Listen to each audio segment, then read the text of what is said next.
Hi everyone, my name's Annette and welcome back to Cotto Verde.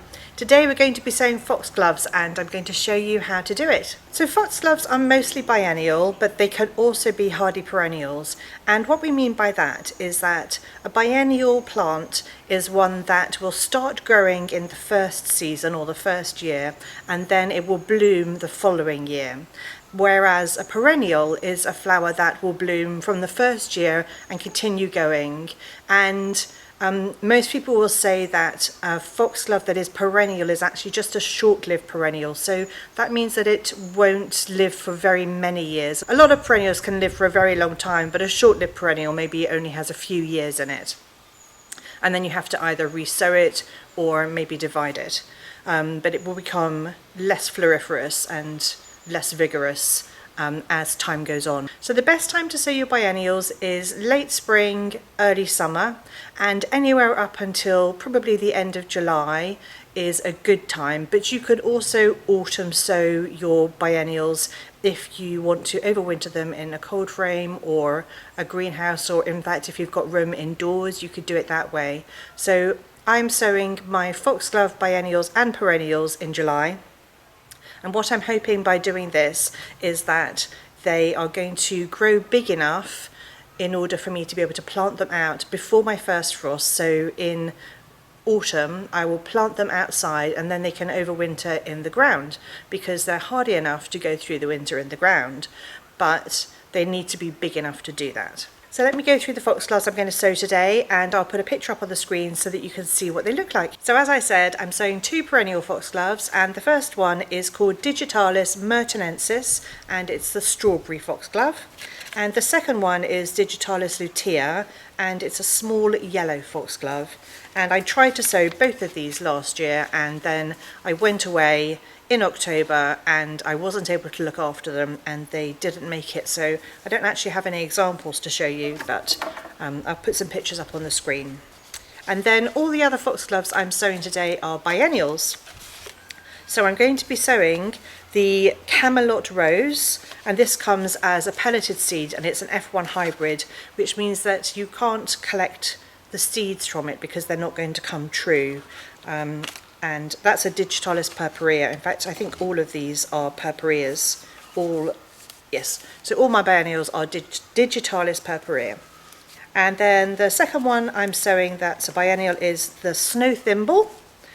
And I'm also sowing Alba. So both of these are white, but with the Snow Thimble it doesn't grow quite as tall, and the little bells on the flowers are slightly different shape to the Alba, which is the more common shaped foxglove. And then I'm also sowing something called Primrose Carousel. It's also known as Primrose Yellow, but I've seen it mostly listed as Primrose Carousel. And then I'm sowing Pink Gin, which is just a lovely sort of soft pinky white, and that's really pretty. And then I'm sowing Sutton's Apricot. This is a very popular variety, and you'll see why from the picture, that it's just really pretty and it goes with loads of things, and it just looks so gorgeous in your garden. This grows to 1.5 meters tall, so that's a really good one for the back of the border. And then I'm also sowing Pam's Choice, which is kind of, I think, white with purple centers or purple spots. The best place to grow foxgloves is in dappled shade, so under trees or at the back of a border, especially if it, retains some moisture and your soil doesn't dry out too much. I have got foxgloves in my garden that have self-seeded in full sun, and they've done okay. They're not perhaps as tall as the ones that I've got in the shaded areas, but they have grown quite well. I've just left them if they've self-seeded, but I do find that the ones in the shade where it's their more natural environment, they're the ones that get the tallest and look the healthiest. The other thing I should mention is that all parts of a foxglove are toxic, so they shouldn't be eaten by children or pets or people. So they're very deer resistant because they taste disgusting, and in fact there apparently are very few cases of people being poisoned by foxgloves because they taste so foul. So in fact your pets are unlikely to eat them because they taste disgusting. The deer won't eat them because they taste disgusting, which is a bonus for me. If you've been on this channel a while, you'll know that I have massive deer pressure in my garden at the moment.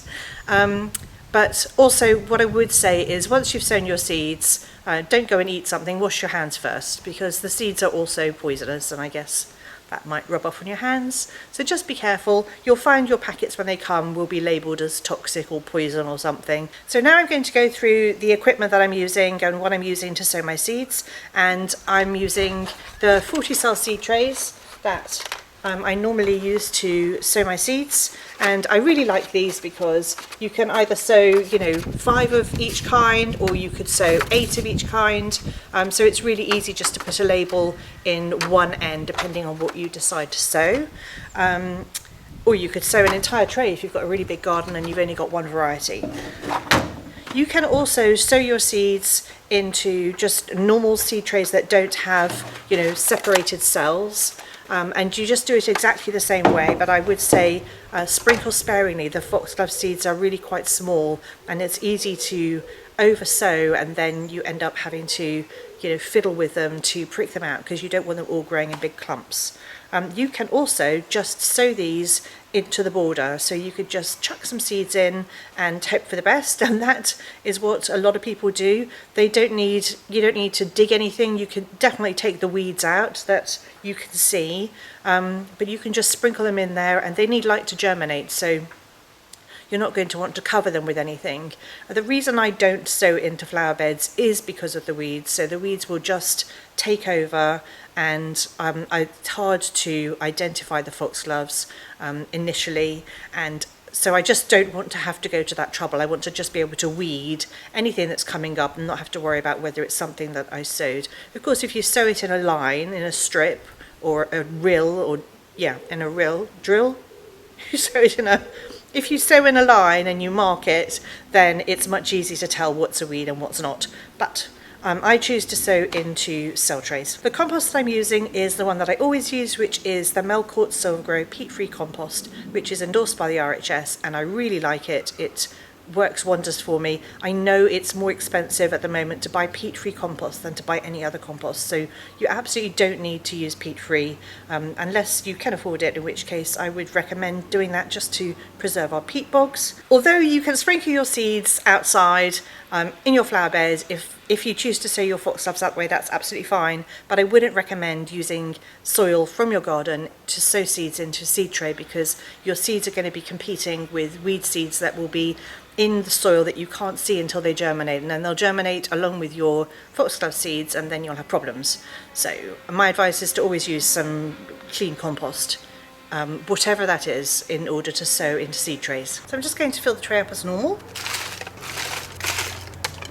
So give your seed tray a good bang to make sure that all the compost settles into the tray and there aren't any air gaps. I don't pre-moisten my compost beforehand. What I'll do is I'll bottom water after I've sown the seeds, and the compost will absorb the water through capillary action, and I find that's best for me, but feel free to pre-moisten beforehand. I just find it gets mucky and I'm never certain that all the air gaps are gone. If you're sowing into a seed tray that has cells in it, you would ordinarily just put one seed into each cell. If your seeds are slightly older, the viability of those seeds will have decreased, and so depending on how old they are, then that will determine how many seeds you think that you should put into each cell. So there's no way of telling the viability of the seed unless you test it first, but I just tend to put slightly more seeds into the seed tray if I think that the viability will be lower. So do try to put a date on your seed packet so that you know how old your seed is if your seed packet doesn't come with a date. Sometimes when you buy seeds, they will come as pelleted seeds, and what this means is that each individual seed will have an external coating on it, and I'm not sure why they do it particularly, except that it definitely makes it easier to sow just one seed into each cell, but also maybe it protects the seed. So this Camelot Rose, which is the F1 hybrid, has come as a pelleted seed. So you can see how easy it's going to be to sow just one of these into each cell, because you can just pick a seed up. I'm going to be sowing 10 cells of Camelot Rose, and I'm sowing 15 cells of Sutton's Apricot, because that's how wonderful it is. And then I'm also sowing 15 cells of Pink Gin. And then in another seed tray I'm sowing 10 lots of the Strawberry, 10 lots of Snow Thimble, and then 5 each of the Alba, Primrose Carousel, Pam's Choice and Small Yellow. Now that I've sown all the seeds, what I'm going to do is put each tray into another tray filled with water so that capillary action will hydrate the compost and moisten the seeds, and then I'm going to let them drain for a bit, and then I'm going to put them in my cold frame. If you don't have a cold frame, you can just leave them on a windowsill, or you could leave them outside if you like, but my concern with that, and the reason I use my cold frame, is that should it rain in this drought, it's going to dislodge all your seeds, and in fact, because the seeds are so tiny, even a gust of wind might blow them out of the tray, or if you've got different varieties, it could blow them into another cell. So I put them in the cold frame and keep the lid mostly closed, just so that they get the best chance to start. What I will do is keep everyone updated with how the seedlings are doing. We should see germination in 7 to 21 days, and I will post videos, updated videos on here, especially when I plant them out, hopefully in the autumn, but I'll also post updates on my Instagram. So if you'd like to see regular updates about how the seedlings are doing and all my other seedlings, then do follow me on Instagram at Cotoverde, and follow along. Anyway, I hope this has been interesting and useful. Thank you so much for watching, and I'll see you all next time. Of course I've got a plane. So if you're choosing to sow your foxglove seeds into a seed tray or into a pot, you can use a pot as well. I wouldn't recommend using garden soil for that purpose, because your garden soil is definitely going to have weed seeds in it that would germinate and then compete. There's a mouse in the house. Max, get the mouse out! Where was I before the mouse interruption? I don't know if there are any other reasons why they do that. And of course there's a plane going over.